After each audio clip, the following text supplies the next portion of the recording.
Call the City of Chickasha City Council meeting to order. Need a roll call, please. Boyd? Here. Nelson? Here. Ginn? Here. Ebelthwaite? Here. Present. Here. Here. Here.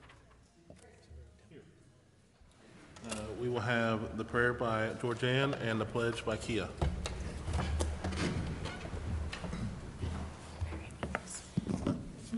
Nope, sorry. Please pray with me. Heavenly Father, we thank you for this opportunity to be in these chambers tonight to conduct the business for the city. We ask that you guide our hearts and minds to make the correct decisions for all of Chickasha. We'd also pray that you would watch over all of our employees and return them home safely after each shift to their loved ones. And please, Lord, watch over our military, both here and abroad, as they protect us so that we would have the right to gather here tonight. In your name we pray. Amen. Amen. I pledge allegiance to the flag of the United States of America and to the republic for which it stands, one nation, under God, indivisible, with liberty and justice for all. Thank you.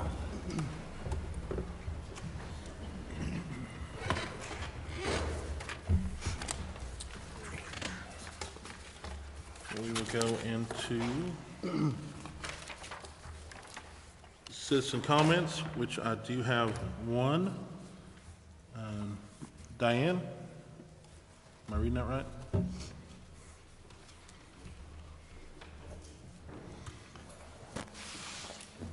Hi, my name is Diane Moreno and I am new to Chickasha. My husband and I purchased our home over in Holiday Village. During the purchase, we were, I don't want to say misled, but we were told that what is the park lot was part of the seller's second parcel. So we were told we were getting our home and then we were purchasing the seller's second parcel. Well, we found out, the appraiser actually was the one that found out that that second parcel was not what they had shown us in a diagram that it was, that the middle was actually owned by the city.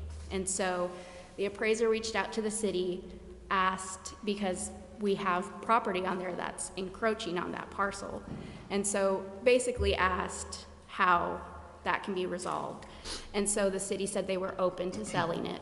So after talking to my husband and everything, in order for us to not be encroaching and for the fences to stay as they are for not only us, but for our neighbors, we had discussed purchasing the entire park lot with the intent of getting the lot lines adjusted down the line. That's gonna be costly, but that was an expense that we knew we were gonna incur if we wanted to purchase our home. My husband is a police officer in Anadarko, and our daughter goes to Duncan schools, and so that home is in the perfect neighborhood. It is our forever home, and so we purchased it with no qualms and no doubts about an issue that we inherited that we knew we were gonna have to fix. And so we have been honest and transparent with all of our neighbors. We have told them what the plan was, that we were gonna purchase a city lot. We got a survey done. We've already paid $2,000 for that survey, in addition to what the park lot is gonna cost us. And then afterwards, once that's done, then we were going to approach the neighbors so we could get the lot lines adjusted. And then we could leave the fence lines as is and nobody gets their property taken away. And also, as a realtor, being a buyer for the first time, purchasing my home, it was different being on that end of the process. And it was very rough, especially with all the issues that presented itself with the park lot, us being misled, etc. And so I do not want any other buyers to have to go through that. I do not want the neighbors to have any issues when the times come for them to resell. So that is basically why we would like to purchase that park lot, so we inherited a problem and we want to make it right and help the city out and help our neighbors out and help us out as well. That's all. Thank you. And this is pertaining to one of the consent docket items. Yes, sir. Okay. Thank you. Thank you. Thank you. Thank you. Don't need that. All right. Council communications. We will have a presentation by the civic clerk update, but also before that, we'll do the swearing in of the new city manager, James Crosby.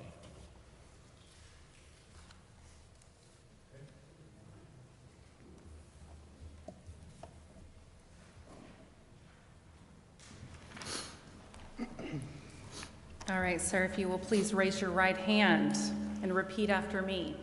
I, James Crosby, do solemnly swear that I will support, obey, and defend the Constitution of the United States and the Constitution of the State of Oklahoma, and that I will not knowingly receive directly or indirectly any money or other valuable thing for the performance or non-performance of any act or duty pertaining to my office other than the compensation allowed by law. I further swear that I will faithfully discharge my duties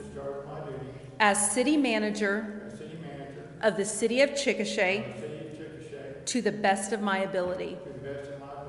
I further swear that I will faithfully discharge my duties as the general manager of the Chickasha Municipal Authority, the Chickasha Municipal Airport Authority, and the Chickasha Industrial Authority. All right, thank you, sir.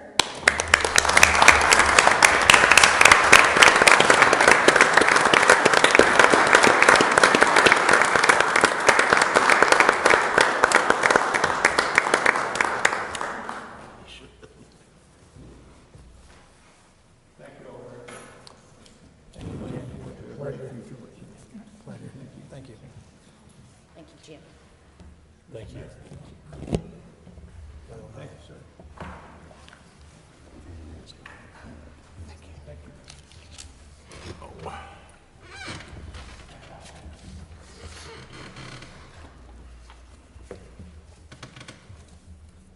All right. Then the presentation on upcoming civic clerk update.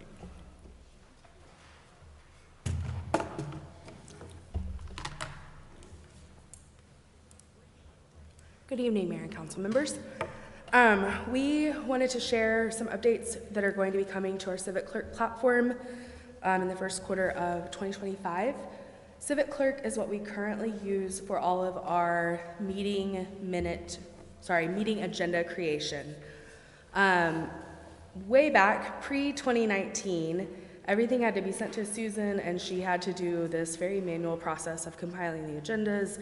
I believe it was using probably a Word document. So we went with this online platform that integrates with our website called Civic Clerk, and that is what we've started using since 2019. And now our leadership team is able to go on and upload our own agenda items, upload all of the documents that go along with the agenda items, and help create these agendas a little bit more seamlessly. To continue that efficiency, we are going to be updating this agenda and meeting management functionality, as well as CP Media. The agenda and meeting functionality will allow for automated minutes. It's not AI minutes, but it does allow for text snippets to be created, a little bit of automation whenever voting will happen, because we are going to have electronic voting. Results will be displayed on the screen, so after all of the votes are submitted, Susan will be able to close those votes, and then our audience and you all will be able to see, does the vote pass, does it fail, who voted how. CP Media is another component that will be included in this update. It includes video bookmarking, so if somebody wants to go back and watch a meeting and say they're interested in one specific agenda item, such as I don't know, this Civic Clerk updates portion, Susan will be able to click a timestamp, and anybody who's watching can go click that specific portion of the meeting and go directly to that part of the video so they don't have to watch the whole video. We will be able to stream directly on our website. Right now, the agendas are hosted on our website. It will be built directly into that same page. We'll also continue streaming on YouTube like we do currently, and you'll be able to watch that live stream and view all in one window, so it just makes for a little bit better of a user experience. For you all, the change will be kind of significant. You won't be saying your votes out loud anymore. We will be providing a device that you'll be able to do all of your electronic voting on. You'll have a board portal login. You will be able to go on and get your agendas digitally or electronically. You can make notes on there. We'll be able to show you how to do that. You will be able to take this home with you. You will get your agenda packets instantly. I believe, Kelly, you already have your take-home device. You can also get your email on this, so that'll be really great. You'll log in, you'll be able to mark yourself present. I'm really sorry these screenshots are small, but you'll be able to mark yourself present, and then whenever the item is available to vote on, you'll just click yes, no, or abstain. You'll be able to see what the motion is, so you'll really understand what's going on. Your agenda packet will be there as you're voting, so you can see everything that's happening. Probably the biggest bonus to this is it's going to save a lot of time for Susan, for Danielle Charles, and community development, who takes a lot of their meeting agenda or meeting minutes. It's a very time-intensive process to go back and do all of the minutes from these meetings. You see Susan taking everything on paper, so we're also going to cut down on a lot of paper waste. But the efficiency is going to be huge because your votes are going to be recorded by you and put into that system. There's not going to be any room for human error. It's going to take a lot of time off of Susan's plate that she can use on other items. This is just an example of a city in Oklahoma that uses it, Shawnee. Right here, I've actually clicked on this public hearing for a request to rezone. It's highlighted in light blue, kind of hard to see on the screen. But I've clicked on that and it jumps ahead to that part of the meeting, and you can see off to the side where all the meeting files are. If you wanted to blow it up, it's easy to be able to see all of it on one screen. We do anticipate rolling out these updates in January. We'll have a couple meetings of some soft updates while we're moving forward, making sure everything works seamlessly. You all are comfortable, Susan's comfortable, Danielle's comfortable, before we really get into it 100%. Again, you will have your take-home devices, and then we will have one-on-one training so that you all don't feel like you're in the dark as far as what you're supposed to do. It's a pretty easy to use interface, so I don't anticipate any troubles, but if you'll have any questions, I'm happy to address them, and I look forward to getting this implemented with you all. Hey Shay, could you update us on, will this system actually help us get like our packet information sooner than Fridays? As soon as the agenda packet is approved, you would be able to have it. So Okay. that is probably not a great answer, but that's the best I can do. I was hoping for sooner in the week. What platform is it on? Is it like a mobile platform? Is it laptop or? Civic Plus is the website company that we use to build our website, or to host our website. And so this is all on the Civic Plus platform. And so it is a web platform, but it is mobile friendly. So we can use it on Chromebooks, on PCs, on iPads. You can use it on your phone. It's very easy. So if you wanted to access your agenda on your phone, you can access it on your phone. You can do that right now, but you'll have that login to be able to log in easily and make those notes. Shay, am I hearing we're not going to have paper anymore? That would be the ideal goal. Okay. Paper is very assistive to me. It is not my call to say absolutely no paper. Okay. We are just moving to the electronic voting, so that would be something that you would have to work out with. You would be able to Susan print Mr. it off at home. It's printable from the website. That's kind of a burden. 333 pages, I think. Yeah, we have more than 333 in this one. Where is this suggestion coming from? This is just to be able to make us more efficient and make our voting more transparent. It's also going to be able to move us forward with everything, all of the website products that we have. Is it coming from Civic Clerk? This is a product, Civic Clerk, This is a product that they offer, yes. and this is coming from them? I'm sorry, I don't have your mic on, Keith. Okay.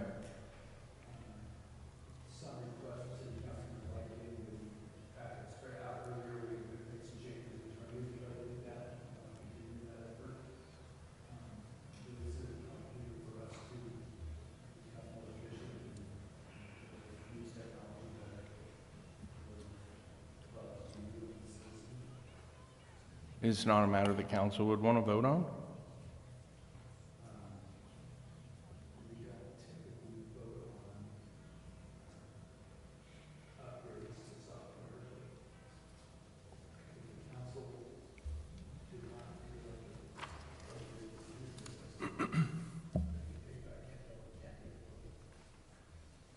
This is more than just the voting and the agenda stuff, though, isn't it? Upgrading the entire, pretty much the entire website.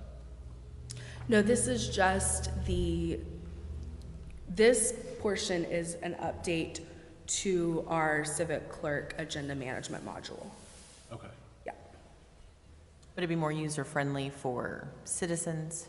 yes. And then also, I'm It's sure an there's, all-in-one, one-stop shop to Right. see everything. I'm sure there's probably a not insignificant amount of savings in moving away from all the paper. All the paper. I don't know what the cost would be. Susan would have to tell me the exact dollar amount of reams of paper that she goes through, but I know it is very significant. I buy a lot of copy paper. I buy several boxes a month. So, yeah, it'll. Would it increase the accuracy or lessen the chance for mistakes as far as like minutes and things like that? Would it? Absolutely. You all would be going in and putting in your votes, so you know that your vote is being counted the way that you want it to be counted. And then as far as the minutes go, it'll all be time-stamped, and so you can go back and see, this is the motion, this is who seconded it, here's where it was time-stamped, how it was time-stamped, how everybody voted, and everything is done, like I said, it's very automated, and so there's pre-done snippets in there. So whenever Susan clicks motion, she'll click who motioned, who made that motion, and it will put in the minutes, you know, motion made by Kia, sorry, I'm gonna pick on you for a second, seconded by John. And so that would be automatically put in there. Susan wouldn't have to go back in and double check after the meeting, you know, who did this? Did I write it down correctly? She could, you know, check that part of the video, I guess, and then y'all's votes would all be taken from you all, put in there instantly. If we had a situation where internet goes down, power outage, whatever, we have to take verbal votes, she can go in after the fact and put them in if that's needed, but once you all put them in and lock them in, then we know that it's done. Will the take-home devices, will they have a stylus or pen or? Right now, we have Chromebooks Okay. that we had purchased back in 2019 anticipating this upgrade. So that would be our initial plan, is to use those Chromebooks, but we would look at budgeting for more upgraded take-home And devices. like I use an iPad, can I use that Yeah. instead still? Okay. This would, from what I understand too, this would, when the voting opens, everybody votes and it closes, and that's when the results are displayed. So that Yes. would also remove any undue pressure on council people when voting to know, like, okay, I'm the last voter, I'm the second to last, so it would, Oscar, I'm looking at you. Which I believe would be a positive thing, that if you just vote, you don't know how it works out to the end after it's all done. Yep. I believe that would remove a lot of. And it'll be displayed on the screens right here, so everybody would be able to see at the end of the vote. Once that vote's closed, everybody submitted their vote. I think, Mr. Johnson, I think you had asked the question if whenever that pops up on the screen, I forgot that I had it right here still. When it pops up on the screen, yes, no, abstain, if you accidentally click no and you mean to click yes, or vice versa, can you change it? Yes, until you hit save, you've got a minute to make sure that you have your vote in correct. Now, once you hit save, you know, then we would have to go through Susan to be able to change anything, because that would get a little hairy. But yes, y'all would be able to make sure you have verified that you have clicked the right button. It changes colors, so you know what you have voted. And how many months have you set aside to train me? I got you. Bear in mind, when I create the agendas, I have literally hours of printing and binding the books. And in addition to the hour and a half it takes to deliver them. So that's why sometimes the agendas are so late on Friday evenings, because finally, when I get everything approved, processed, and copied, I may be here at 8 or 9 o'clock at night. So I have some Friday evenings that are very long due to the agenda. So this will help eliminate that. So receiving them digitally could mean the difference, and if this is the only thing that gets changed, would mean the difference between possibly Friday evening versus Friday morning. Or even, I mean, I've been shooting for earlier in the week unless something pops up, which, you know, inevitably it does. But every hour that I get it to you faster is just that much of a win for me. And that was my point. If we change nothing else, this will at least get us a little quicker. How much time do we have to vote? What if you're sitting there dragging your feet for, I mean, is there a certain time? No, that would be something that would be set up at somebody's discretion that is not Shay. I'll be able to see when you have voted, and when I've seen all 9 votes, or however many present are there, I can hit the process button and it'll flash it. So I will know when everybody's got through voting. But the meeting will still work the same, where you'll call for the vote, and Yes. then we just open it. Okay.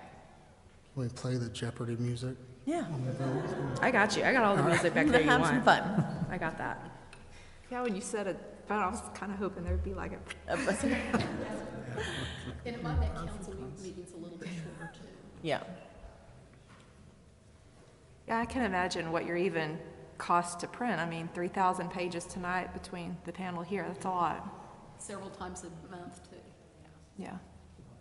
Well, and that could then lead to, You're going to offset the cost of any technology that you purchase Absolutely. by the well, even offsetting the cost, there might be just even more significant savings than that, because, I mean, obviously, our contract for what we pay per page to print, not including that's the just paper paper. cost. We're not even talking about the cost, how Printing much cost, yeah. we could then decrease that contract in the future that the city is covered for literal prints. And when you log into your personal portals, you can make notations to yourself, so when you're during council and you're going through the agenda, you can see your notes that you've made, and that will keep it permanently in your portal for your usage.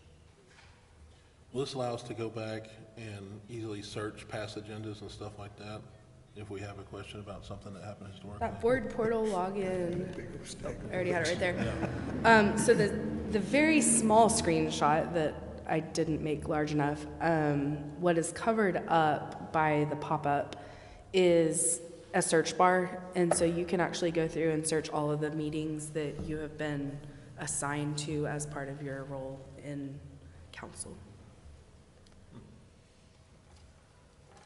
Shay, are you having to update, along with this, is there a security update that comes with this sort of upgrade? I mean, you all would need to have a secure password that I would request that you Because make sure anything is that's secure. electronic can be hacked. The security, I'm sure, is built into the platform, right? It is, yeah. Yeah, so as long as you have secure passwords, then you're good.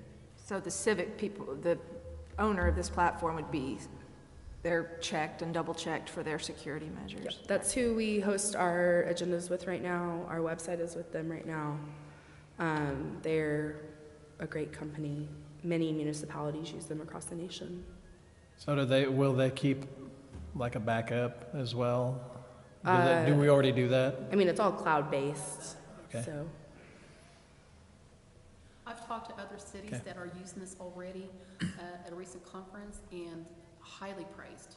I mean, in the city of Shawnee, if you ever want to go see a sample of it, go to their website and you can see exactly what it's capable of. It's pretty good.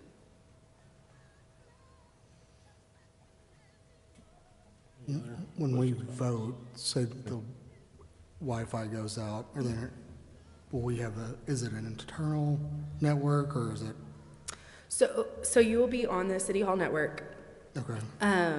We haven't had any Wi-Fi issues since we added a signal booster in this room, and I was trying to remember when, several months ago, because we were having issues with the YouTube broadcast. We haven't had any issues in quite a while.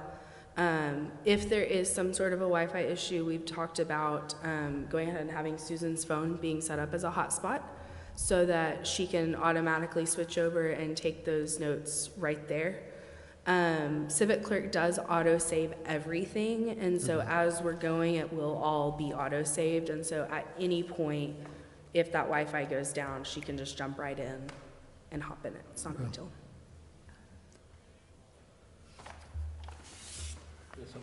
Mr. Mayor, city staff, fellow council members, this is a formal request from Ward 2, Position 2, that the traditional method is working fine for Ward 2, Position 2, and I would desire to continue with paper. I note every council packet we get, there's the red pen, the first sentence of the second paragraph, the city of Chickasha encourages participation from all its citizens. I assume we encourage participation from all our council members as well. If participation is not possible due to a disability, notification to the city clerk at least 48 hours prior to the scheduled meeting is encouraged to make the necessary accommodations, and I do request the necessary accommodations at this time.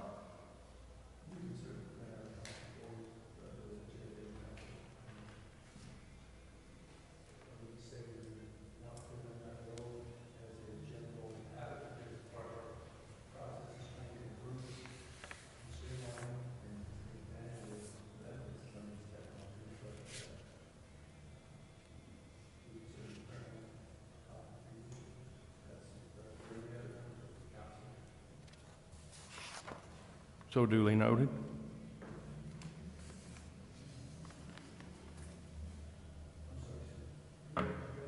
Yes. Is my request duly noted? Properly noted? Amanda, anything out of place with my request? So you, Charlie, you'd be fine if they printed one for you and like you do now, you'd be good to go? I don't think it's the path to go, but it's going to be necessary for my service to move forward. And I don't think the change of what are we dealing with here? Civic clerk needs to defeat the purpose of somebody that's already serving. Right, so if they printed you a packet and you continue to operate the way you are operating, you don't, if the rest of the council is fine with it? I can't vote for you guys, so, yeah. And I know everybody up here and everybody in staff comes and serves this city doing their dead level best. And I appreciate that. I thank everybody for it. I'll give Lynn my opinion, and if you're telling me that it increases your efficiency and makes it easier for you guys, then I have no problem learning it. And I already do mine digitally because I thought, you know, one less delivery off of Susan's plate. And I've not run into any issues in doing it that way and having notes and being fully informed. So I'm all for moving forward and modernizing. It's not something we need to take to a vote on next council meeting? Okay. You might do an operational issue that we're just trying to improve our, I think, try it. If you don't like it, we can go back to printing paper copies, but I think you'll find it pretty easy to use. Helpful for preparing yourselves for city council. No, we should have no problem accommodating Charlie's request to print him a packet. Okay. Thank you. Thank you. Thank you, Shay. Thanks, Shay.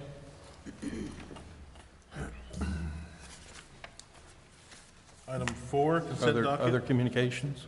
Oh, yeah, you're right, Charlie. I'm sorry. Council communications. I have something to say, Mr. Mayor.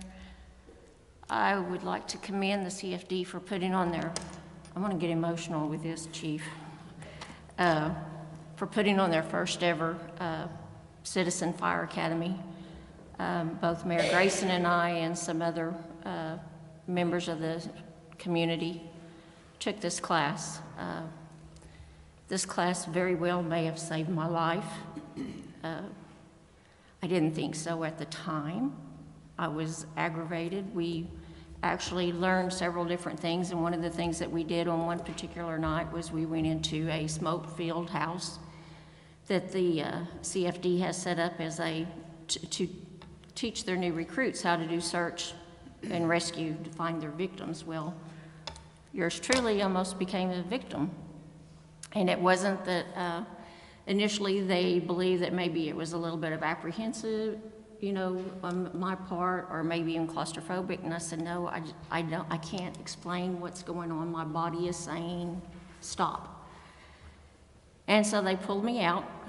I think you got to pull a dummy out. You should have just pulled me out. I could have, but it turned out I've got some health issues going on, and this actually brought them to the forefront. So this very well, at the least, it probably kept me from having a major stroke or a heart attack, if not saved my life. These men go out on these calls. They don't know what they're going to encounter. It could be something as easy as a lift assist, somebody elderly that's fell, slipped in the bathtub, can't get up. It could be a medical emergency, industrial accident, car accident, or fire. Whatever to call, our men at the CFD are top notch. They are trained to do the most simple call to the most complex call. I pray you never need them, but if you do, rest assured that CFD's got your back, literally. I will never view a placard on a semi going down the road the same again, and I know, Mayor, you feel the same way, thanks to John Seiler. New fear unlocked. Definitely a new fear unlocked. All of the men, Tripp, Dallas, Angel, Zach, Chris Calhoun, which is retired, yourself, Matt McNair. There's too many of them that did different things, that taught different parts of it. CPR by Cade. It's just, we are very fortunate to have the caliber of men. And I say men only because at this time Chickasha doesn't have a female firefighter. Not that we can't have, but at this time we just have men. We have the best out there, and I would put them up against any city, anywhere, any size.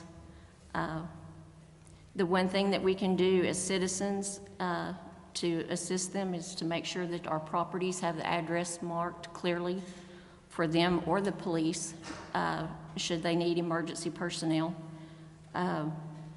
Gosh, people, don't be a hoarder, because I can't imagine when they had to take me out of my house by ambulance. I was able to walk to the stretcher a part of the way, but I can't imagine some of the homes that they may go into that they don't have a clear path.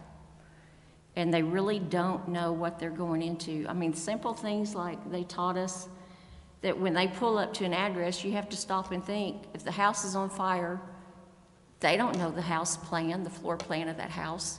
And so they immediately start looking at the windows. Is there a bay window over here? Well, that's normally a dining room. It's most cases. Or if there's a small window up here that's up higher and is frosted, well, chances are it's over a shower. And then they look above that to see if there's vents. It's all these clues that these guys look for when they pull up to the scene just to help us. As we're trying to, it's literally they're running in as we're trying to run out.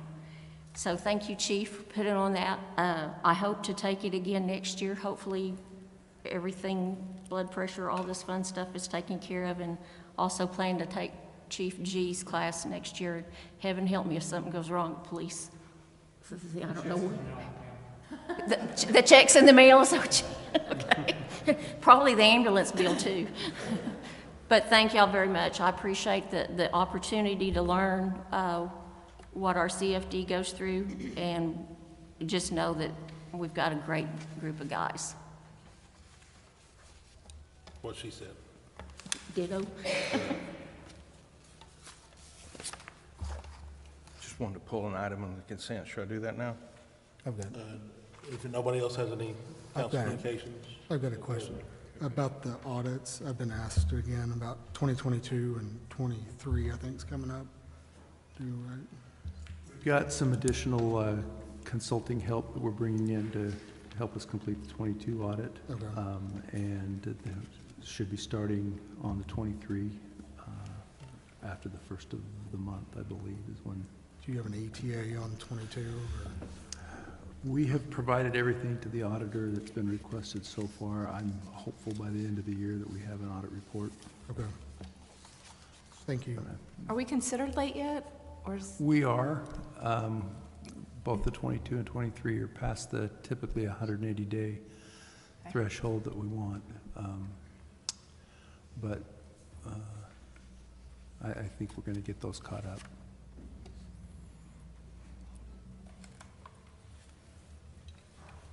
one thing I'd like to say, with I'm not real sure, I think it's the EDC or the CI, the red bows.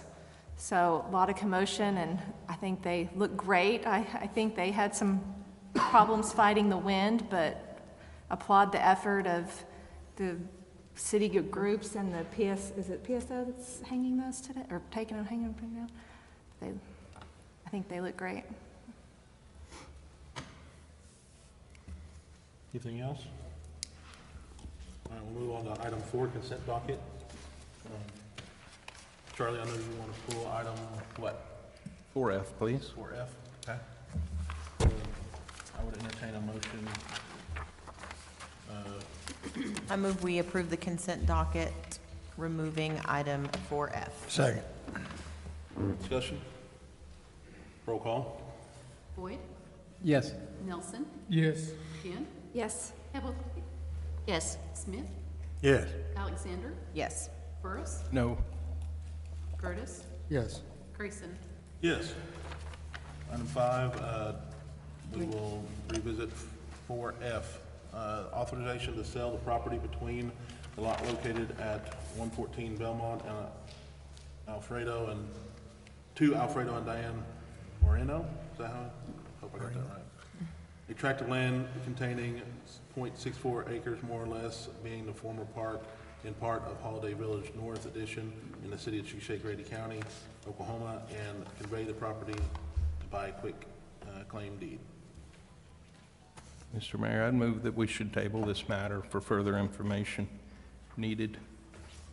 What information? Mr. Mayor, I would like to table this matter for further information needed. I guess you asked me in that what information I'm talking about.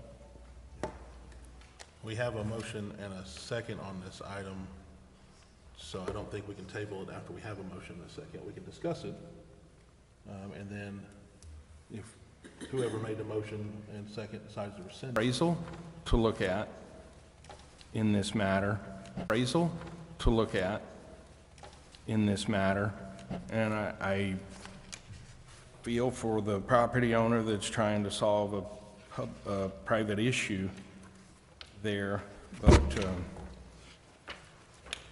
it's kind of a lot going on with that spot that apparently the city never exercised its right or obligation to maintain a park there.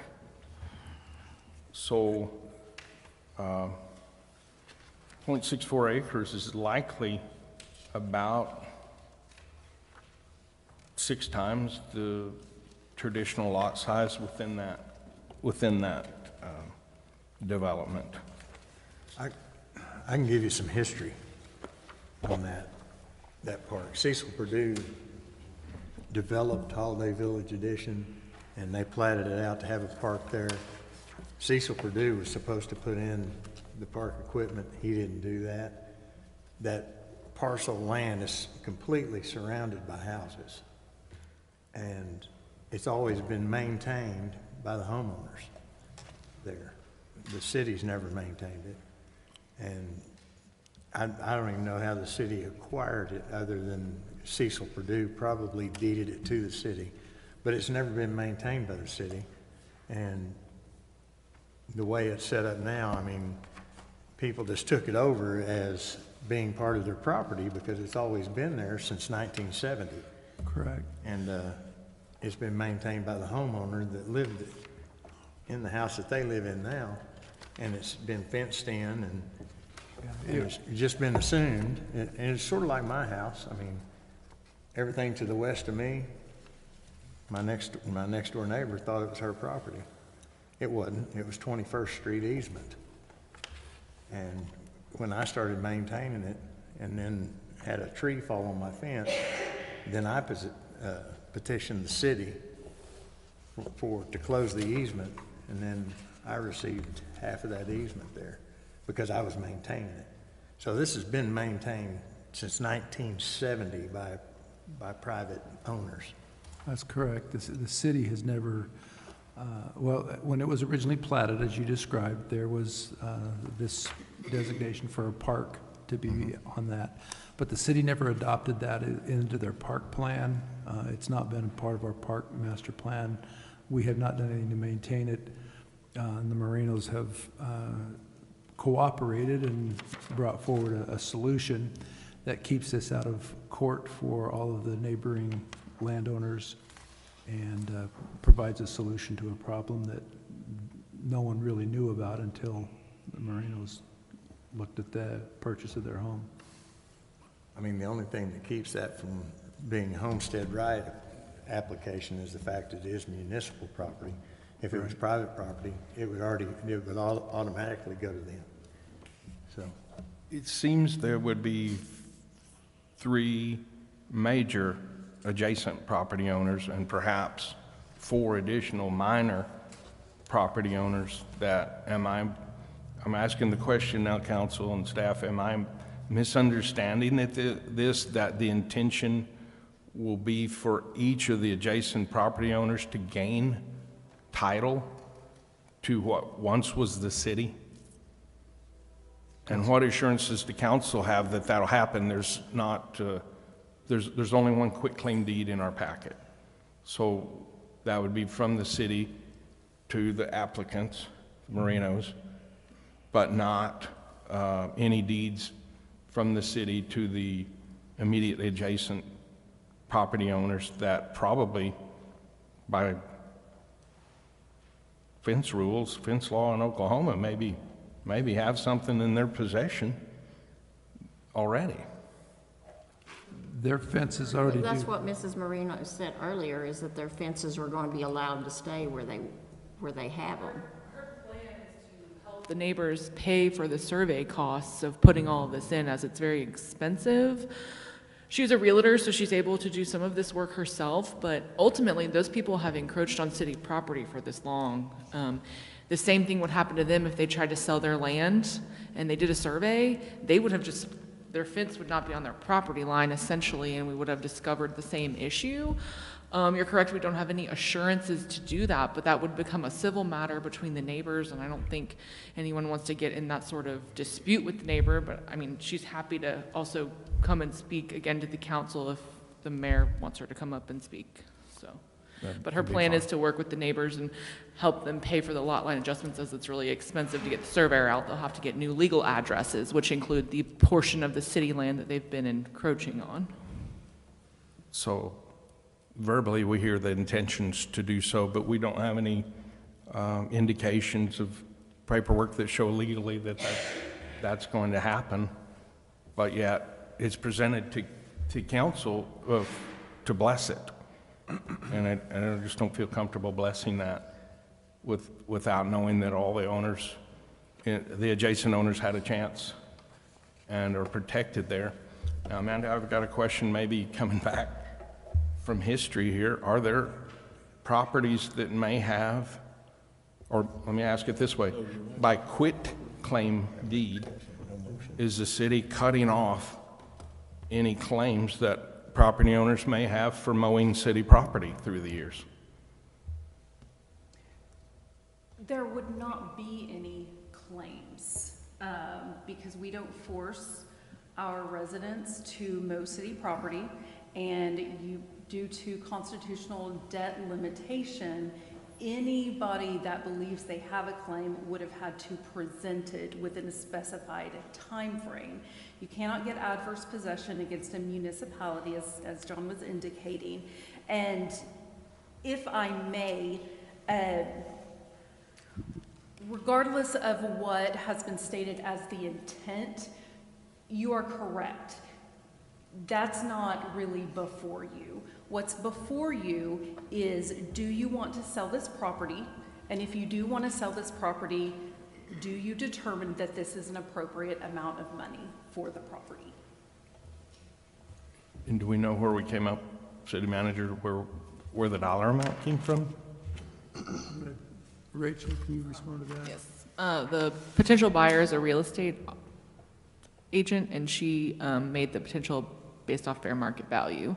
Since it's pretty pricey to have to do all the surveying, and since it's being encroached on by several neighbors, they're kind of inheriting a little bit of something to clean up. And so that was how we determined that. It's not really a buildable lot because there's no access. So someone couldn't buy it and build their own home without tearing down someone's fence, essentially, because there's no access unless through someone's private property. So it'd be pretty challenging to determine price per acreage on that since there is no access. But didn't she say earlier that she already spent the money to have it surveyed, right? That's how they... So she had to come up, if you look at that quitclaim deed, there wasn't an individual parcel of land defined because this was platted in 1970. So she did have to pay a surveyor to come up with this initial legal address so that we could sell it, quitclaim deed. And then any neighbors that have, I mean, there is accessory buildings, fences, houses built in some of this. It's a lot of stuff to kind of clean up down the road, but it's something that they wanted to do for the neighborhood. Again, the city doesn't have an obligation to do it since those people chose to build on city property. Okay, remind me, which entity holds it? Is it The city CMA? The city of Chickasha. As CMA or? No, not? sir, the city of Chickasha. Is that unusual? In 1970, it probably was not. Some CMA holds some of our other land, but the city owns a lot of lots. Most of the parks are owned by the city of Chickasha. Some of them are owned by the CMA, but I think Shannon is owned by the city. Should it pass through CMA before we really get rid of it? No, sir, because it's not owned by the CMA, it's owned by the city, so it has to go on the city council agenda. And Charlie, I misspoke. We did not have a motion in a second, so if you would like to make a motion to table this item, it's... I did. Okay. Yeah. We have a second? May not have a second, but... Do we have a second for Charlie's? It may not.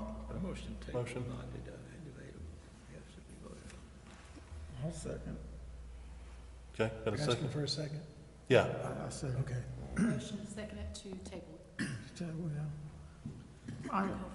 I'm just wondering which, on the blue, where the fence is and who's, you know, because I guess they've got lot 10. So for a table, this means it will be on the next agenda.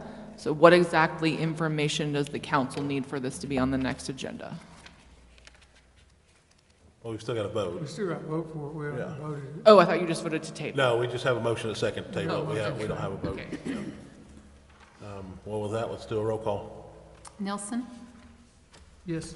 Ginn, Yes. Ebblethwaite, Let me clarify this, yes to table, or yes Oh, to table. I'm sorry. I do not yes wish to vote is table. to table it. Yes vote is to table it. I'm sorry, can I resend? Yes, ma'am. Okay, it's no. Okay. No. Ebblethwaite. Smith, No. Alexander, No.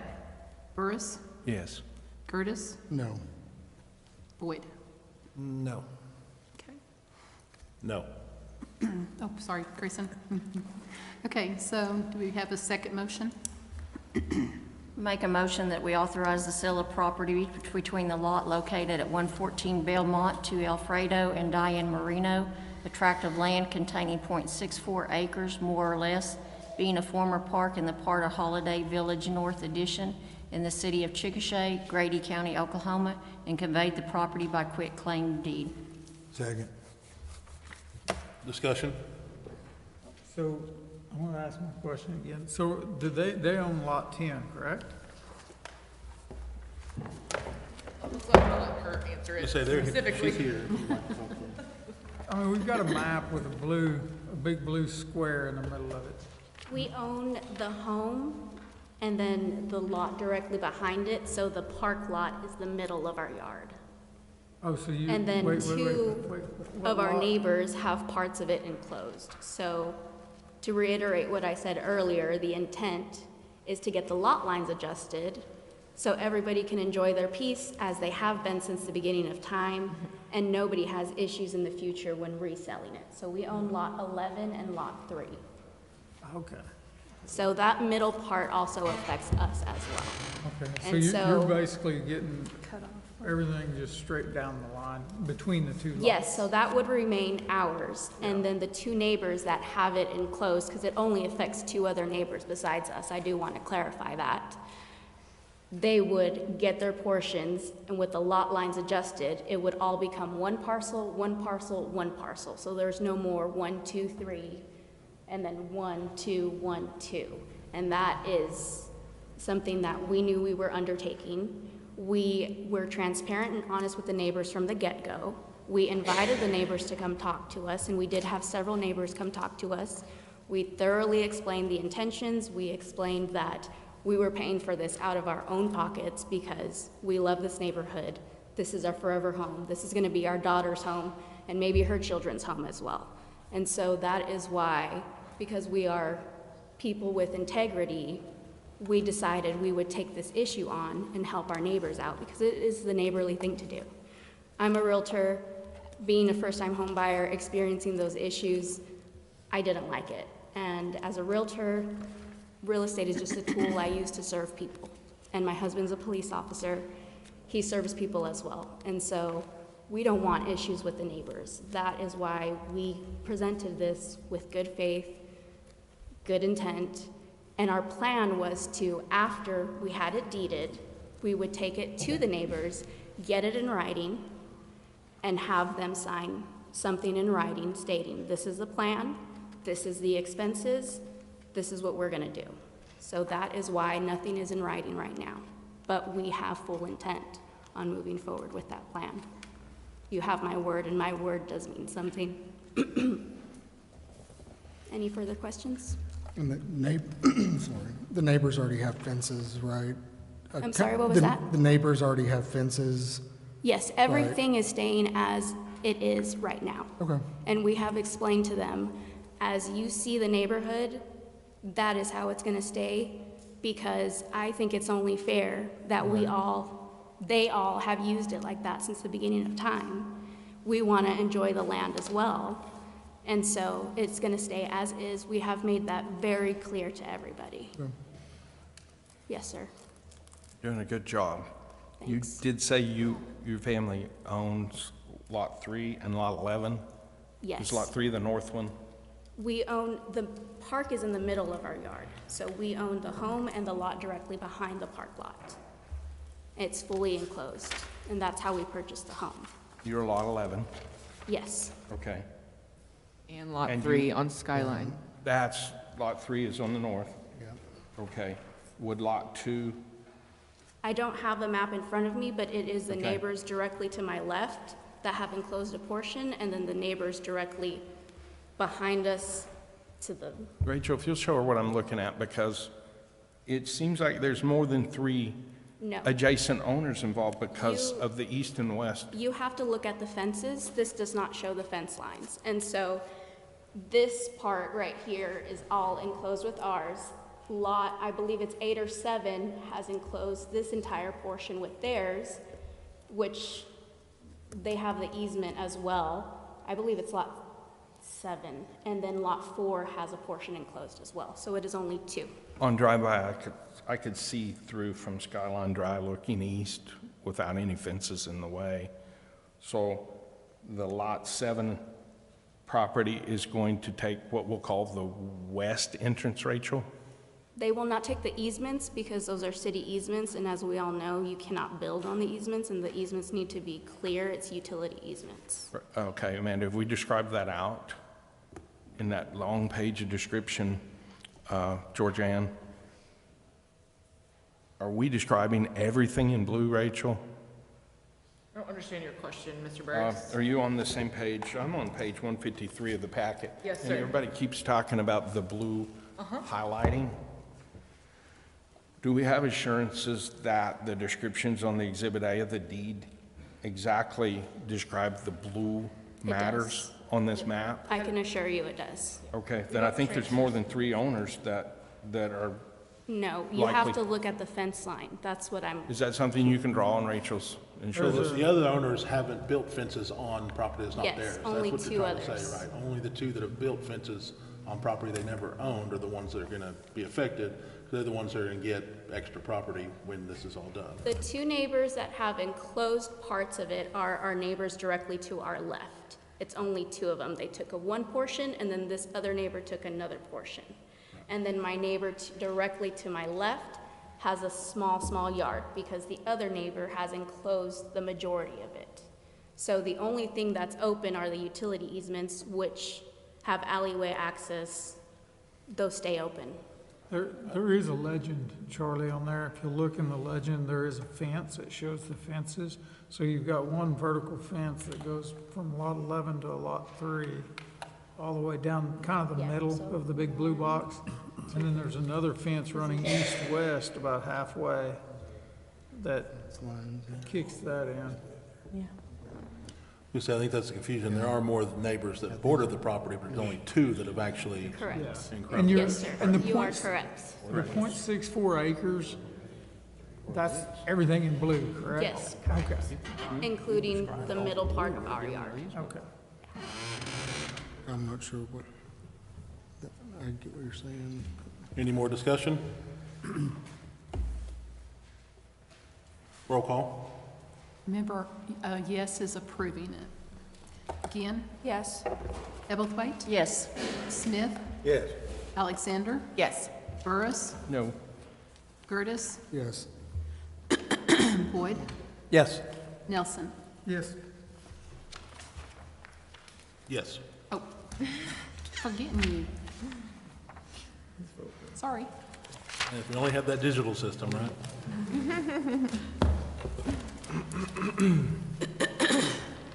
Item 6A, discussion, consideration, and possible action to authorize the purchase of a 2025 Ford F-250 Crew Cab with chassis, item number 100000935, from Bill Knight Ford on state contract SW035, not to exceed $48,175 for the Animal Control Division of the Police Department. I make a motion, we authorize the purchase of the 2025 Ford F-250 Crew Cab with chassis, item 100009355, from Bill Knight Ford on state contract SW035, not to exceed $48,175 for the Animal Control Division of the Police Department. Second? Discussion? Roll call. Ebblethwaite, Yes. Alexander, Yes. oh, excuse me, Smith, Yes. Burris, Yes. Gertis, Yes. Boyd, Yes. Nelson, Yes. Ginn, Yes. Grayson. Yes. Item 6B, discussion, consideration, and possible action to authorize payment for completion of COC 2401 Lake Chickasha dilapidated dock abatement in the amount of $49,500. I move we authorize payment for completion of COC 2401 Lake Chickasha dilapidated dock abatement in the amount of $49,500. Second. Discussion. Spencer's are totally complete. Are they all cleared out of there with equipment and everything? Yeah, all those docks are out, so a lot of water and no poles sticking out, so looks good. Thank you. Yeah. Roll call. Smith, Yes. Alexander, Yes. Burris, Yes. Gertis, Yes. Boyd, Yes. Nelson, Yes. Ginn, Yes. Ebblethwaite, Yes. Grayson. Yes. Item 6C, discussion, consideration, and possible action to authorize the purchase of Chevrolet Tahoe, in the amount of $40,000 from the Mustang Police Department / City of Mustang. So moved. Second? Discussion? Roll call. Alexander, Yes. Burris, Yes. Curtis, Yes. Boyd, Yes. Nelson, Yes. Ginn, Yes. Ebblethwaite, Yes. Smith, Yes. Grayson. Yes. Item 6D, discussion, consideration, and possible action to authorize the purchase of a 2023 Dodge Durango Pursuit PIU all-wheel drive for the amount of $39,075 from the Kansas Highway Patrol. Make a motion that we approve the purchase of a 2023 Dodge Durango Pursuit PIU all-wheel drive for an amount not to exceed $39,075 from the Kansas Highway Patrol. Second. Discussion? Question, please. PIU, is that have something to do with Interceptor or? Police Interceptor Unit. Thank you. Roll call? Burris, Yes. Curtis, Yes. Boyd, Yes. Nelson, Yes. Ginn, Yes. Ebblethwaite, Yes. Smith, Yes. Alexander, Yes. Grayson. Yes. Item 6E, discussion, consideration, and possible action to award bid RFP COC 2406-2024, City Council Chambers Audio-Video Improvements to Conference Technologies, Inc., CTI, the amount not to exceed $62,405.98. Make a motion that we approve bid RFP COC 2406-2024, City Council Chambers AV Improvements to Conference Technologies, Inc., CTI, an amount not to exceed $62,405.98. Second. Discussion. Ms. Shay, what's the timeline? Sorry, John. Yes, ma'am. Turnabout's fair.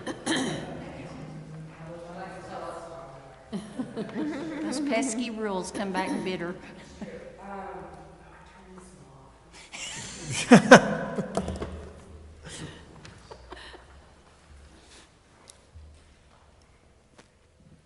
Okay, it would be about 14 weeks, I believe is what their time frame was from the time that we tell them that they have the contract.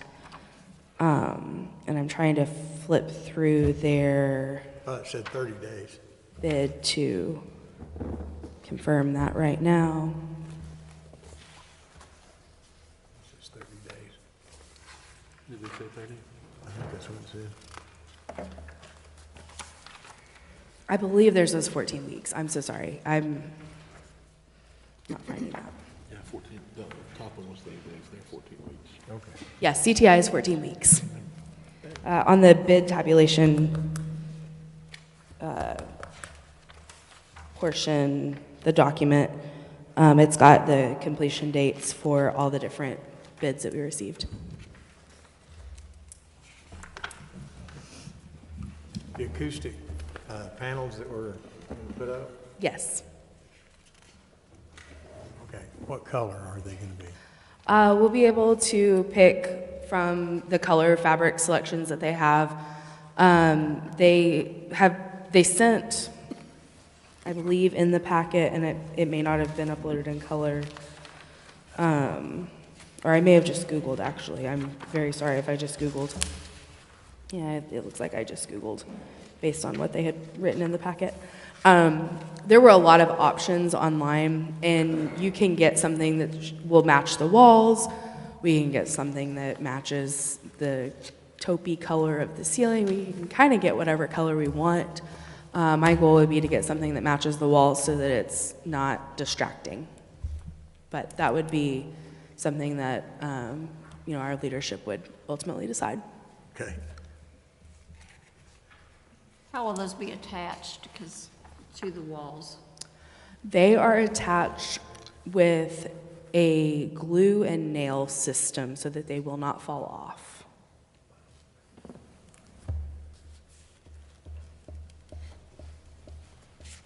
Are there a few extra microphones coming? Was that for different conference times? Or when we use the room differently and they'll look like this, but they'll be portable? Yes. Okay, thank you. Yep. We added, I believe, 5 of those. I know there's a significant difference in the bid amounts. We're confident that, I know they're the lowest, but it's going to satisfy the needs that we have. I'm so sorry.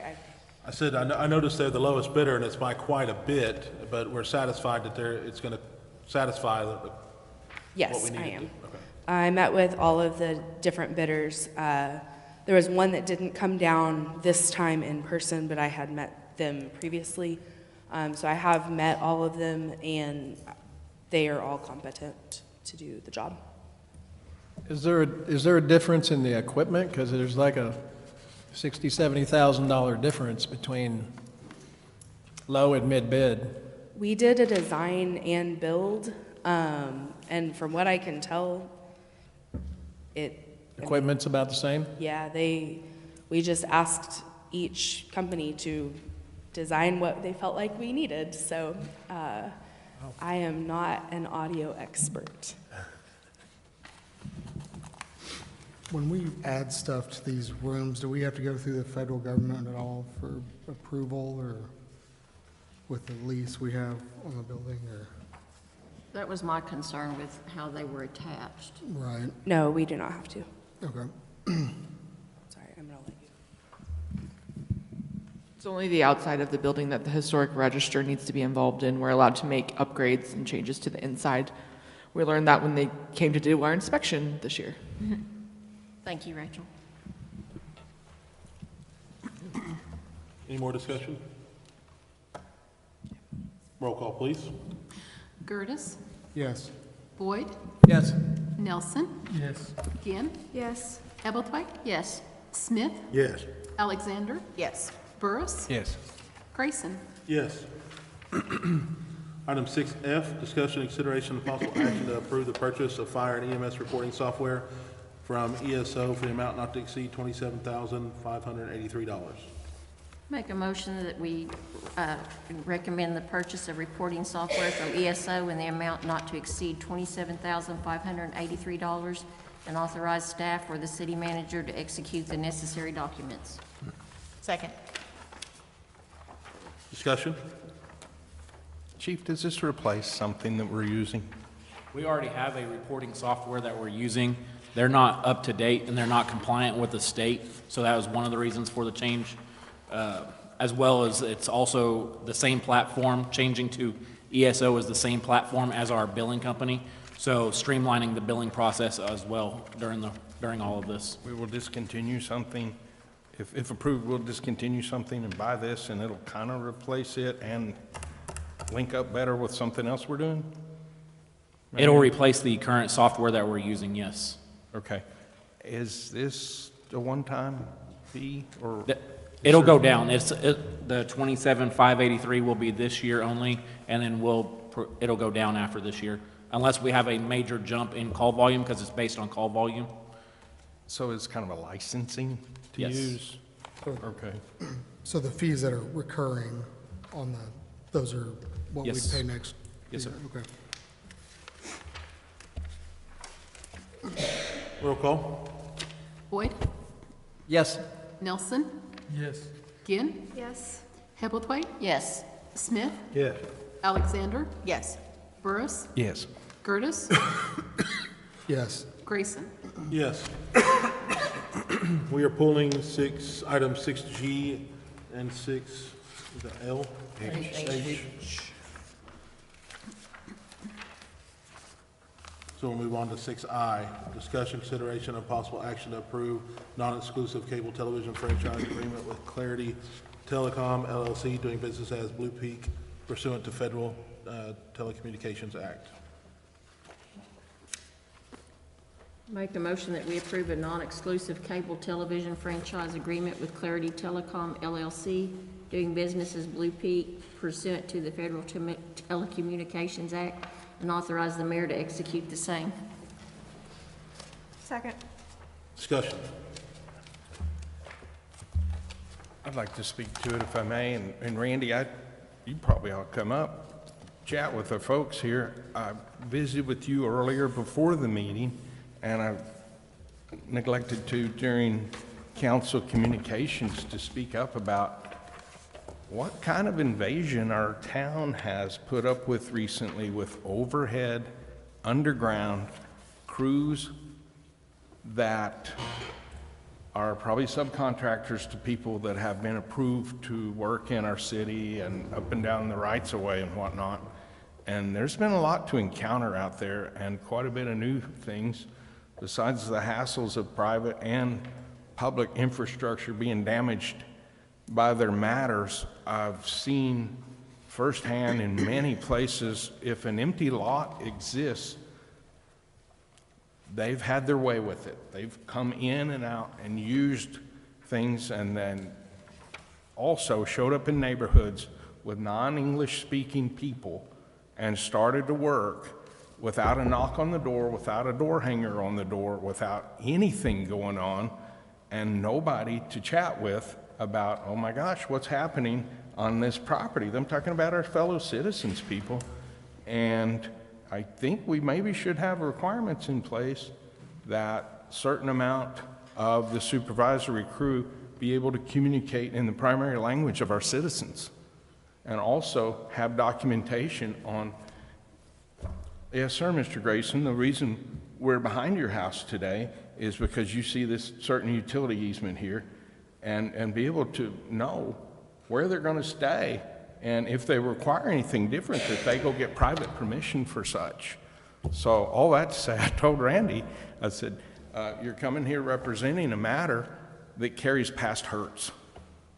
Understand, and like to address some of those. First of all, Mayor, Council, thank you for considering this tonight. My name's Randy Butler. I'm from Weatherford, Oklahoma, and I am the Director of Government Affairs for Blue Peak Fiber.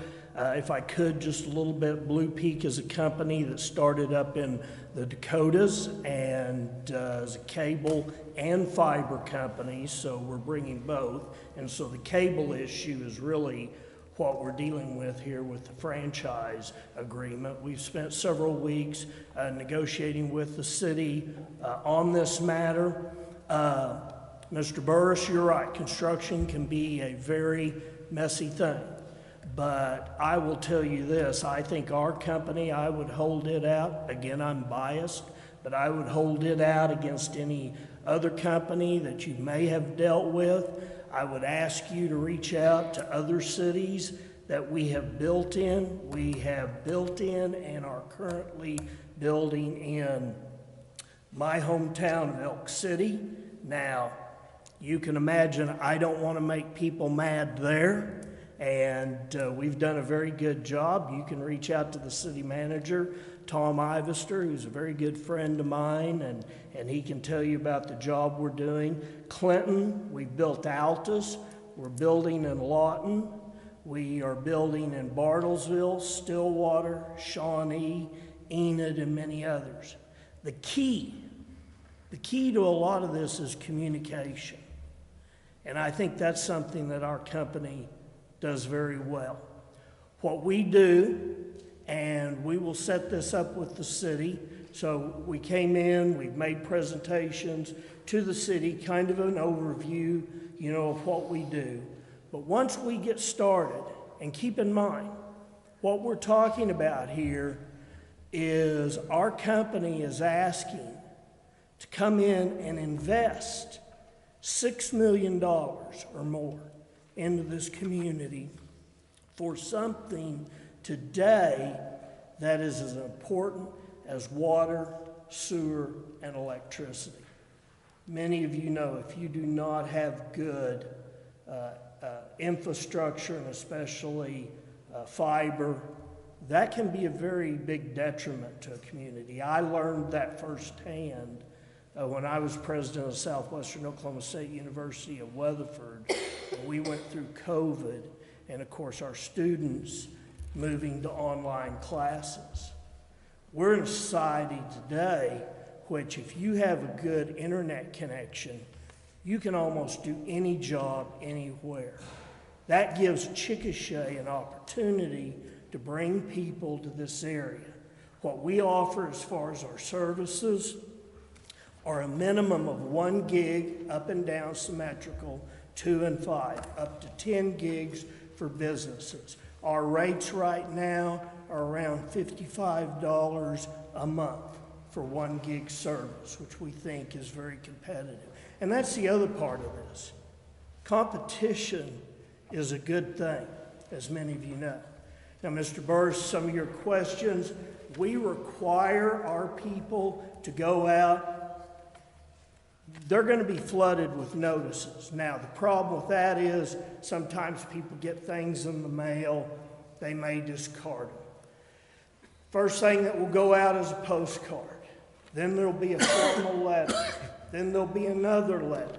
Then there will be a door hanger. And if those things don't go out, I get a call, and let me tell you, I'm not happy about that, and it gets fixed. Then the other thing we do, this is up to the city. I don't know what your ordinances are exactly, but we also put signs in certain areas where we're working. Now, we don't go in and flood the whole city at a time. We go in and we do this as we work in sections. And we also bring those sections online. The other thing that we've agreed to with this agreement is that we're basically going to build the whole city. So some companies may come in and they may cherry pick. We're not going to do that. We're going to come in and build the whole city. And that's also in this contract. And so, we have a system where we also meet with the city. It's up to the city how often you want us to meet during construction. Right now, in Denison, Texas, we meet with them. These are online meetings, but we also come in at the beginning. We do face-to-face meetings when we start construction, so everyone knows everyone. Everyone has everyone's cell phone number, so if we do have an issue, like you mentioned, cell phone rings, somebody's there. If they don't answer, you call me. We'll get you an answer or take care of the issue. Now, does that mean there won't be issues? Unfortunately, yes. Construction can be a messy thing. But what we've seen in the cities we build, and again, I would reiterate, go to any of the cities we've built in, and I think they will tell you that our communication network and our response to the city, is as good or better than any other company that's out there. And so those are some of the things we do. The biggest thing is we have those weekly, bi-weekly meetings. Again, what you get down to in any of this is direct communication. That's what has to occur to keep things in check and to make sure that problems are taken care of, hopefully. There's one more portion Sure. of our discussion before the meeting began that I'd like to just mention to council here. I think I had asked you, well, if this is approved, wouldn't it be important that our city leader, the city manager, would have contact with one certain problem solver within your company that can address these kind of issues where they interface with the citizenry? And it's not always easy. And you said yes. And I said, well, moreover, would you be willing to say that any citizen could have that same number? And our biggest thing is, keep in mind, our construction manager will be that person that will be directly involved with the city. What we don't want is, hey, my lawn didn't get fixed, okay? That's something that we need to take care of. We have an 800 number where that person can call into. We don't want that problem going to the city. They have enough to deal with. That needs to come to us. Everyone will have that number. A ticket is created because there needs to be a train of action and written responses. So that will go in, a person answers that phone, and we go through in our meetings with the city every week or every 2 weeks, whenever that meeting is, and we go through the list. Are there any open tickets? And if it's something, of course, if it's something like, hey, they hit my water line, that's not a ticket. That's an immediate response issue. But if it's something like, hey, my sod needs replaced, something like that, then yeah, a ticket is created. We go through that, we follow up on that. If somebody says, I haven't heard anything, you'll have my number, you'll have the construction manager's number, and we will respond and make sure that that gets taken care of. In your opinion, Randy, is your number and the construction manager's number the number one problem solving? I'm sorry? Are you and the construction manager's number together the number one problem solving information that our citizens would want to know? That, and also the 800 number, because the deal is with that situation, you go in, you need to have a ticket created so people can say, I called in, and no, you didn't. Yeah, there's a ticket there. We've got it, we're managing it, we see what needs to be done. Would you or Amanda be able to help me understand, so a citizen can understand, the favored nation clause in this matter? Who's it protecting? What does it do? That's essentially ensuring that we remain in compliance with federal law. So under federal law, a municipality cannot grant a more favorable agreement to another entity. So what this says is if we happen to do that, they're going to come to us, and then we'll have an opportunity to review that to, again, ensure that we're in compliance and that nobody gets any better terms. Question for city staff. Are all of the utility poles in town owned by the electric company, or some of them city property? And really don't care who owns them, but I do care. How many holes can we put in those poles and they still stand? Because what's city staff position going to be if Randy's company gets approved and we get 5 more companies wanting to do the same thing? At what time do we say, Chickasha's saturated and our right-of-ways are saturated, and I've already had dealt with some issues that the people working in town now have permission from the power company to lower another company's line to fit their line in the middle. And now equipment can't get through to a certain spot. And I've heard anything from, well, they're supposed to be 15.5 feet. No, they're supposed to be 15 feet. Well, by golly, if it's not over a roadway, it could be as low as 9 feet. And we were laughing about that. Some people have 9 feet ceilings in their house. That's putting liability on our people, that they can bump their head on stuff with equipment and usage and whatnot. So that's some of the overhead things I have. There's also been some visual things where, oh my gosh, look at the new appurtenances in the right-of-way. Look at that big box. Look at that large new utility pole that swings down with a low power line to feed that box. And then there's certain boxes at intersections at night, when you look, you see a flashing red light. That I believe is a dangerous issue too, that we need to talk about some of the stuff we've got going on. So all that to just share some things with council. And thank you, Randy, for taking my questions. What is your time frame on building the whole city out? Appreciate that. We want to get started as soon as possible. So the general timeline will be early next year. But I could tell you this, we've already got permits from PSO, so it could be even earlier than that. One of the things we have is we have crews standing by. I mean, any delays cost us money. So we want to get started. Hopefully your citizens want that infrastructure put in and have accessibility to it. So, you know, I think it could be a matter of weeks or a month or so. Okay, to get started. Yeah, but the first thing we will do is we will get with the city and we will come in and have what we call a pre-construction meeting, show them maps, everything like that. And it's always a situation where the city knows where we're going to be and what our next move is. Thank you. Again, it's communication. In that process, you mentioned, when do those mailers and flyers go out? When do they? Yeah.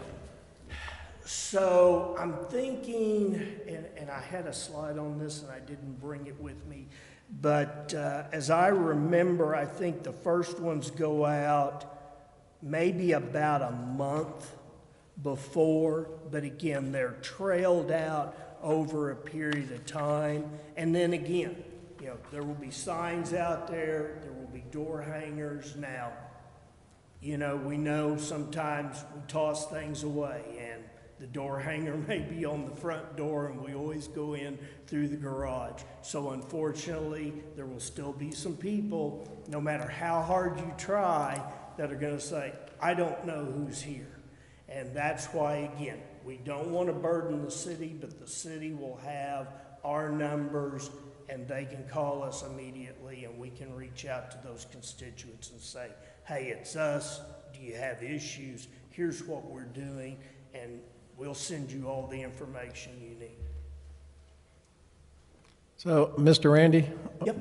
How do you know the interest level of the city of Chickasha? Have you been banking orders? How do you know what areas of the city to build in first? What's the plan? So again, some of those technical aspects I'm not going to be able to answer directly. First of all, that's up to engineering, and it may determine on where our main source of our backbone starts. I can't really explain to you. I can find out for you, you know, where that goes through.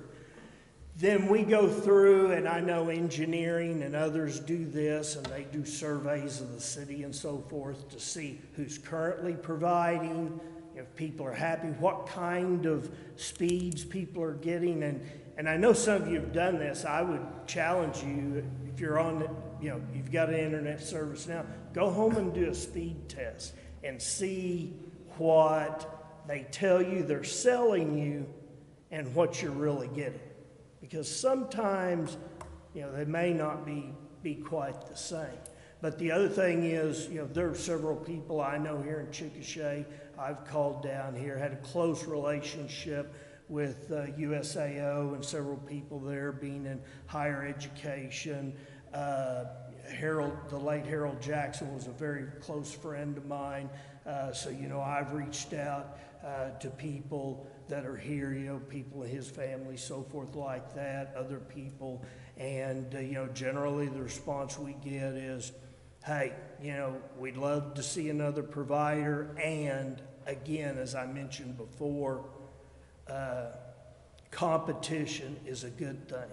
It keeps companies honest with providing good service and keeping a check on prices. I would share one other thing. When your company, like a lot of other companies here, when they do their underground and they're tunneling up to different places, they do all this flagging. And just a note you might want to take back to your people, I know a lot of others don't appreciate the flags being left behind. I got you, okay. It trashes up all the roadways and the right-of-ways, and so for the life of me, I don't understand why they come through, they do all this work, but they don't pick up after themselves, and they leave it trashed out. And you know, unfortunately, once in a while, you'll get a subcontractor that may not perform like you like. And I'm on a lot of calls every day. We have weekly internal calls on the cities we're in. I've seen subcontractors fired without much warning when they don't comply. Yeah, unfortunately, once in a while you have an issue. But if you have an issue like that, call me. Call the construction manager. We'll take care of it. If it continues to happen, that subcontractor will not be on that job. Thank you. Thank you. Thank you. Any more? We have a I have a motion. couple questions. Oh, no. Gina's got some questions. Thank you. Are you regional, national, or? So we are a national company. Great question. We started out, honestly, as a cable company up in the Dakotas. And actually, that's where our call center is. So if you call it and you hear somebody speaking in a Dakota accent, then you know that. But What happened was a hedge fund company called GI Partners came in.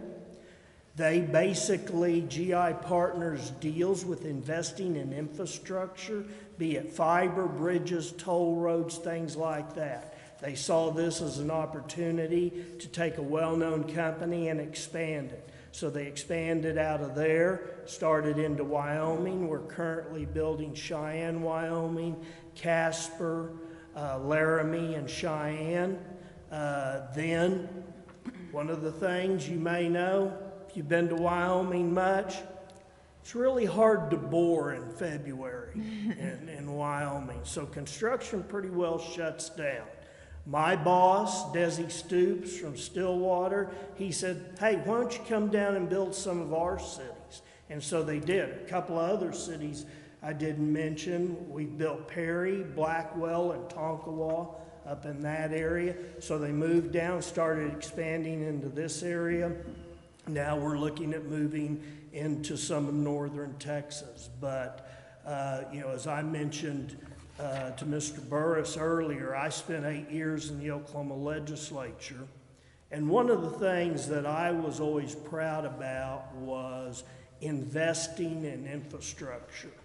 And we did a lot of that, I feel like, with myself and several others, building highways, things like that. So when I was asked to do this job and spend New York money in Oklahoma, I was like, hey, I'll play in that. Let's do some of that. So, excuse me. So that's kind of the background of the company. Very solid company. And of course, all this is private equity. We're not talking about government money. This is private equity money. One other question I have, and you might just be able to tell me, this is just for general information, but do you know, are you, cable internet companies, are they receiving some kind of grants now to help grow these cities with infrastructure? Some are, but sorry, my allergies. It just seems like we've had a lot, so I'm kind of wondering behind the push if there's... So a lot of that's really going to more rural areas. Okay. So, you have the Oklahoma Broadband Commission with ARPA monies, BEAD monies. You may have heard some of those terms. But what you're seeing with a lot of those, which actually is a good thing, is a lot of that's going to very rural areas. Now, the other thing we get into, and I don't want to go too deep into this, and Amanda knows this, the FCC maps. Sometimes we'll show cities the size of Chickasha as being served, but they may not really be fully served.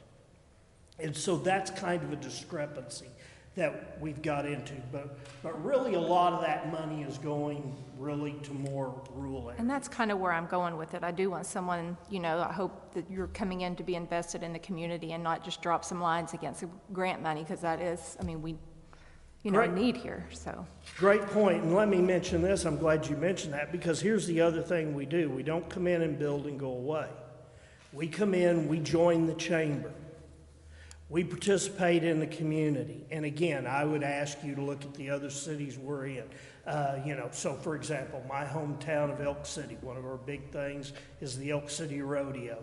That my family is closely associated with, and Blue Peak comes in and is one of the sponsors for that. So they come in, and we have a whole nother group within our company that deals with sponsorships in the city. So we are going to come in and be a player in the city. And again, part of that is our first step is to join the chamber and participate in that. Do we know how many providers we currently have subcontracted or with the city on net right now for internet? No, okay. Not exactly, probably 4 or 5? Yeah, that's just kind of a rough estimate, trying to go think back to agreements, but I would say 4 or 5 is close. I didn't know some have come, if some have left. I kind of hear a couple of names now, some that I don't hear anymore. Just really curious. And keep in mind, according to our agreement, we're required to build the city. One thing I do appreciate is having tech support local. I will say that. I've been dealing with our internet provider and dealing with somebody in India, and it's been very difficult, so that is nice. Well, as long as you can speak North Dakota. I'm sure easier than I can speak the other. Now, we have a good support team, and again, you know, it's a deal where everything I see, they support it, follow up very well. You put brick and mortar offices, or We do have a couple, but again, with, you know, with the industry like ours, there's not a lot of that. You know, we have one in Enid, we have one in Stillwater. You know, there could be a possibility, I can't promise anything like that. But, you know, we do have people in the area. And the other thing is, you know, hey, if there's a local firm that does a subcontractor here, we may hire them. And keep in mind, while our subcontractors are here, you know, they're gonna funnel money back into the economy. They're gonna buy gas, they're gonna eat here, you know, do things like that. I was just wondering about equipment. You know, a lot of our equipment, a lot of it anymore is mailed and stuff like that. But again, you know, we've got some offices that aren't too far away. Okay, sounds good. Yep. Thank you. You bet. Thank you all. Any more discussion? We have a motion and a second, right? Yes, sir. Roll call, please. Nelson, Yes.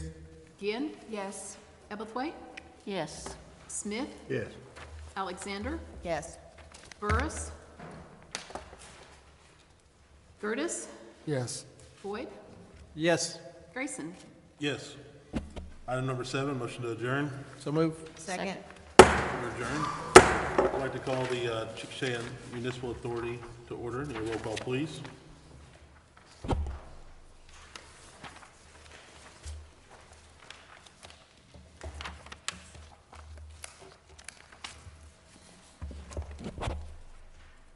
Boyd, Here.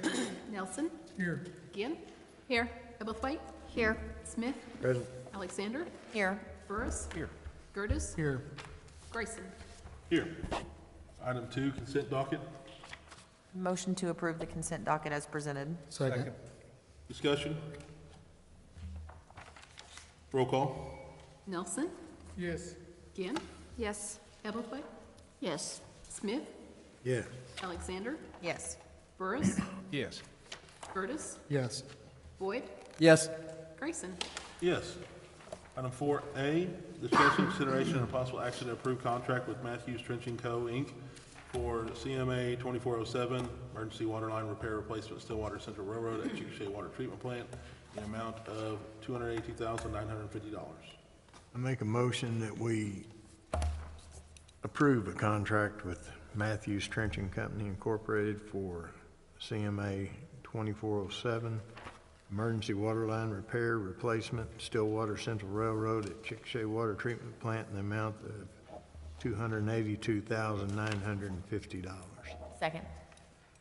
Discussion. Roll call. Ginn, Yes. Ebblethwaite, Yes. Smith, Yes. Alexander, Yes. Burris, Yes. Gertis, Yes. Boyd, Yes. Nelson, Yes. Grayson. Yes. Item 5, motion for adjournment. So moved. Second. We're adjourned. I'd like to call the Chickasha Municipal Airport Authority to order. Need a roll call, please. Boyd, Here. Nelson, Here. Ginn, Here. Ebblethwaite, Here. Smith, Present. Alexander, Here. Burris, Here. Gertis, Here. Grayson. Here. Item 2, consent docket. Motion to approve consent docket as presented. Second. Discussion. Roll call. Boyd, Yes. Nelson, Yes.